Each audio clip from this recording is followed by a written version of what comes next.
Migraine, భుజం నొప్పి, నడుం నొప్పి, మోకాలు నొప్పికి నిజమైన పరిష్కారం ప్రాణ పెయిన్ క్లినిక్ లో.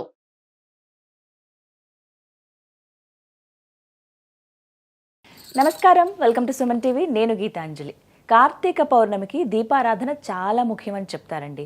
అందులోనూ ఎన్ని దీపాలు మనం వెలిగించాలి, ఎన్ని ఒత్తులతో వెలిగించాలి, ఏ ద్రవ్యాన్ని మనం వినియోగించాలి, ఇలా చాలా సందేహాలు ఉంటాయి కదా. అలాగే పౌర్ణమి రోజున దానాలు చేయటం కూడా చాలా ముఖ్యం. ఎంతో విశిష్టత ఉండి దానాలకని చెప్తూ ఉంటారండి. ఏమిటా విశిష్టత? మనం ఏవి దానంగా ఇస్తే మంచిది, మనకు కలిగేటువంటి ఫలితం ఏంటి తెలుసుకుందాం. వివరించేందుకు ప్రస్తుతం మనతో పాటు ఉన్నారు ప్రముఖ జ్యోతిషులు బ్రహ్మశ్రీ నందిబట్ల శ్రీహరి శర్మ గురువు గారు. వారితో మాట్లాడదాం. గురుగారు నమస్కారం అండి. వాగర్థావివ సంపృక్తౌ వాగర్థ ప్రతిపత్తయే జగతః పితరౌ వందే పార్వతీ పరమేశ్వరౌ. సదాశివసమారంభాం శంకరాచార్య మధ్యమాం అస్మదాచార్య పర్యంతం వందే గురుపరంపరాం. ఆదిత్యాయ చ సోమాయ మంగళాయ బుధాయ చ గురుశుక్రశనిభ్యశ్చ రాహవే కేతవే నమః. శృంగేరి జగద్గురు పీఠాధిపతులకి, కంచి పీఠాధిపతులకి నమస్కారములు తెలియచేసుకుంటూ కార్యక్రమాన్ని ప్రారంభిద్దాం. కార్తీక పౌర్ణమి ఎప్పుడెప్పుడు వస్తుందా అని ఎదురు చూస్తాం మేమైతే. అంటే గురుగారు, సోమవారాలు ఎంత విశిష్టమో మొత్తం ఈ మాసంలో చూసుకుంటే చాలా ముఖ్యమైనది కార్తీక పౌర్ణమి అని చెప్తారండి. మా అందరికీ బాగా తెలిసింది ఏంటంటే ఆ రోజు ఖచ్చితంగా ఉపవాసం ఉంటాము, ఖచ్చితంగా దేవాలయానికి వెళ్తాము. ఇంకొకటి నియమంగా చేసేది ఏమిటంటే 365 ఒత్తులు వెలిగిస్తామండి. ఇలా వెలిగిస్తే సరిపోతుందా? పౌర్ణమి మేము ఇలా చేసుకుంటే చాలా? ఉన్నటువంటి పౌర్ణమిలలో కార్తీక పౌర్ణమికి చాలా విశిష్టత. కార్తీక పౌర్ణమి అనగానే మనకు గుర్తొచ్చేటువంటిది అరుణాచలేశ్వరుని గిరి ప్రదక్షిణ. అంటే ఈ అరుణాచలం అనేటువంటిది కొండ ఏదైతే ఉందో అది మనకు కుజగ్రహం నుంచి ఒక కొండ, ఒక ముక్క పడి ఆ ప్రదేశంలో పడింది, అగ్నికారక గ్రహం. అందుకనే ఈ కార్తీక మాసం కృత్తికా నక్షత్రంతో వస్తుంది. కృత్తికా నక్షత్రం అనగానే మనకు అగ్ని నక్షత్రం అది. ఈ కృత్తికల ద్వారా పెంచబడ్డాడు కాబట్టి కార్తికేయుడు అయ్యాడు. అందుకని కార్తీక మాసము ఈ యొక్క సుబ్రహ్మణ్య స్వామికి సంబంధించినటువంటి మాసంగా కూడా చెప్పబడి ఉంటుంది. అందుకనే ఈ కార్తీక పౌర్ణమికే అన్ని పౌర్ణమిలలో గిరి ప్రదక్షిణ చేస్తే ఈ కార్తీక పౌర్ణమికే ఎక్కువగా విశేష గిరి ప్రదక్షిణ. ఆ యొక్క జ్వాలని నమస్కారంగా దీపాన్ని చూసినా సమస్త పాపములు తొలగిపోతాయని చెప్పి కాబట్టి కృత్తికా దీపం అని అంటారు. అంటే సాక్షాత్తు అది కుజగ్రహం అంటే సాక్షాత్తు సుబ్రహ్మణ్య క్షేత్రమే.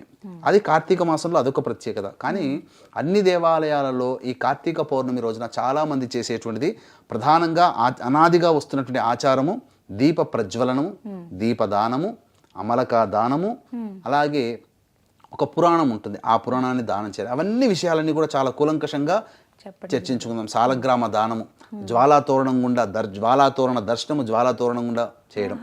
అయితే విధి విధానంగా చూసినప్పుడు ఈ కార్తీక పౌర్ణమి నవంబర్ 15వ తారీఖు రోజున కాబట్టి బ్రహ్మ ముహూర్తంలోనే లేచి కాలకృత్యాదులు తీర్చుకొని చక్కగా పూజా మందిరంలో ఆవు నేతితో దీపారాధన చేసి అష్టదళ పద్మము వేసి అక్కడ మధ్యలో ఆ యొక్క పుష్పములు, పసుపు, కుంకుమ పెట్టి అక్కడ శివలింగాన్ని ప్రతిష్ఠింపజేసి ఆ యొక్క శివారాధన చేసుకోవాలి. ఆ రోజున ఉదయం చేసుకోవాలి. వీలైతే ఉపవాసం ఉండాలి. ఉపవాసం ఉండలేమండి, మేము అనారోగ్యం అనుకున్నప్పుడు భోజనం చేయవచ్చు. కానీ కార్తీక మాసంలో ప్రదోషకాల సమయంలో దీపారాధన, దీపదానం అనేటువంటిది చేయాలి. కాబట్టి 1 గంట కల్లా భోజనం చేసే అలవాటు ఉంటే చేసుకొని 5 గంటల కల్లా కాలకృత్యాదులు తీర్చుకొని సూర్యాస్తమయం సమయం కల్లా కూడా శివాలయంలోకి వెళ్ళాలి. శివాలయంలో మొట్టమొదటిగా ఏం చేయాలి? ఆ ప్రదోషకాల సమయంలో దీప ప్రజ్వలనం చేయాలి. ఈ దీప ప్రజ్వలనం అనేటువంటిది సాధారణంగా అందరూ చేసేటువంటిది ఏంటంటే ఆవు నేతితో దీపారాధన, ఆవు నేతిలో ముంచినటువంటి 360 ఒత్తులని చేస్తారు. అన్ని సిద్ధం చేసుకుని వెళ్తారు. కానీ చాలా మంది చేసేటువంటి తప్పేందంటే 365 ఒత్తులు కాదండి, 720 ఒత్తులు దీపారాధన చేయాలి. అవును. ఎందుకనంటే ప్రతి మాసానికి 30 రోజులమ్మా, తెలుగు మాసాలు 12 మాసాలు ఇంటూ 30 రోజులు 360. ఈ 365 ఎందుకు వచ్చాయంటే ఇంగ్లీష్లో మనకున్నటువంటి గ్రెగోరియన్ క్యాలెండర్ ప్రకారము ఒక నెల 31, ఒక నెల 28, ఒక నెల అట్లా ఆ విధంగా వచ్చింది. కాబట్టి మనం సంవత్సరాన్ని ఆ విధంగా లెక్కేసుకుంటాం. కానీ దేవతా పూజల్లో ఆ విధంగా లెక్కేసుకొని చెప్పాలి. అందుకనే మన హిందువులము తప్పు చేసేది ఇక్కడే దీపారాధనలో 360 వెలిగించాలి. కానీ 360 వెలిగించాలని చెప్పి 365 వెలిగిస్తున్నారు. ఈ 360 వెలిగించాలన్నాను కదా, ఆ 360 అంటే జోడు ఒత్తులతో 360 కావాలి. అందుకనే 720 ఒత్తులు పెడితే 360. అంటే ఇందులో ఏంటంటే అంతరార్థము, ఆ కార్తీక పౌర్ణమి రోజున చేస్తే సంవత్సరం అంతా చేసినటువంటి పుణ్య ఫలితం దక్కుతుంది కదా దీపారాధన. అందరము 360 అంటే ఒక ఒత్తితో దీపారాధన చేస్తున్నట్టు ఫలితం. కానీ దేవతా పూజల్లో ఒక ఒత్తితో దీపారాధన కాదు కదా, 2 ఒత్తులతో దీపారాధన చేయాలి కదా. అందుకని 360 ప్లస్ 360 అంటే 2 కట్ట ఒత్తులతో దీపారాధన చేయాలి. ఇక ముఖ్యంగా ఈ స్వామి వారికి సంబంధించినటువంటి ఈ దీపారాధనలో చాలా గందరగోళం ఉంది. చాలా మంది ఏంటంటే ఈ మధ్య చూసారా మీరు, అసలు ఈ ప్రసార మాధ్యమాల్లో కొత్త ప్రమిదలు కొనుక్కోవాలని ఒకళ్ళు, లేదంటే పాతకాలము పాత దీపాలే వెలిగిస్తే చాలని చాలా మంది చెప్తున్నారు. కానీ వాస్తవానికి దీప ప్రజ్వలనం అనేటువంటిది చేసేటప్పుడు ఎక్కడా కూడా కొత్త దీపాలే కొనుక్కొని వెలిగించమని ఎక్కడా చెప్పబడలేదు. మన సంతోషం కోసం కొత్తది వాడవచ్చు, తప్పులేదు. ఆ కొత్త దీపాలని, పాత దీపముని తిరిగి మళ్ళీ వినియోగించుకోవచ్చు. ఎలా వినియోగించుకోవాలంటే దీపాన్ని అంతా మసి ఉంటుంది కదమ్మా, చక్కగా కడిగి ఆవు పాలతో శుద్ధి చేసి చక్కగా మళ్ళీ ఆ పాత దీపాన్ని కూడా వినియోగించుకోవచ్చు. ఇక చాలామంది చాలామంది చేసేది ఏంటంటే ఆ ఒత్తి సగం మారిపోయి ఉండగానే మళ్ళీ ఇంకొక ఒత్తి వేస్తారు. అలా చేయకూడదు, మళ్ళీ కొత్త ఒత్తి వాడాలి. ఆ పాత ఒత్తిని మళ్ళీ పైకి లాగి మళ్ళీ వెలిగిస్తారు, అలా చేయకూడదు. కాబట్టి పాత ప్రమిద వాడినా మళ్ళీ కొత్త ఒత్తి వేయాల్సిందే.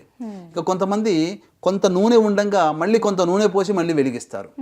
కానీ ఆ విధంగా కూడా చేయకూడదు. ఆ నూనె ఉన్నప్పుడు ఆ నూనెని పక్కకు పడవేసి చక్కగా శుభ్రపరిచి మళ్ళీ కొత్తగా నూనె. అయితే చాలామంది చేసేది ఏంటంటే ఈ నూనె విషయంలో దీపారాధన నూనె అని చెప్పి ఆ బ్రాండ్ పెట్టి అమ్ముతున్నారు.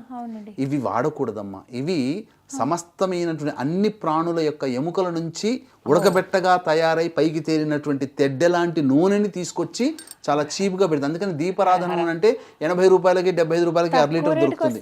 తక్కువ రేటుకి ఎందుకు వస్తుందా అని అంటే ఆలోచించండి. నువ్వుల నూనె ఎందుకో రాదు, ఆవు నెయ్యి ఎందుకో రాదు.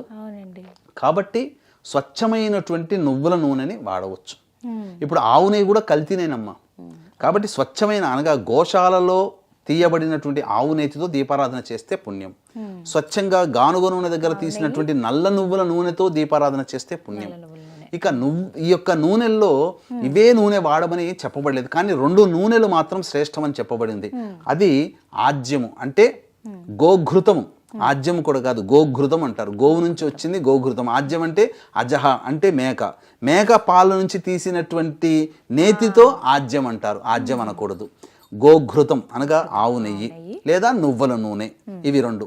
ఇక మధ్యమము చెప్పబడినటువంటిది అంటే విప్ప నూనె వాడవచ్చు, ఆముద నూనె వాడవచ్చు, వేప నూనె వాడవచ్చు, అలాగే కొబ్బరి నూనె కూడా వాడవచ్చు. ఈ 4 కూడా వాడవచ్చు, లేదా అన్ని కలిపిన దాంతో కూడా దీపారాధన చేయవచ్చు.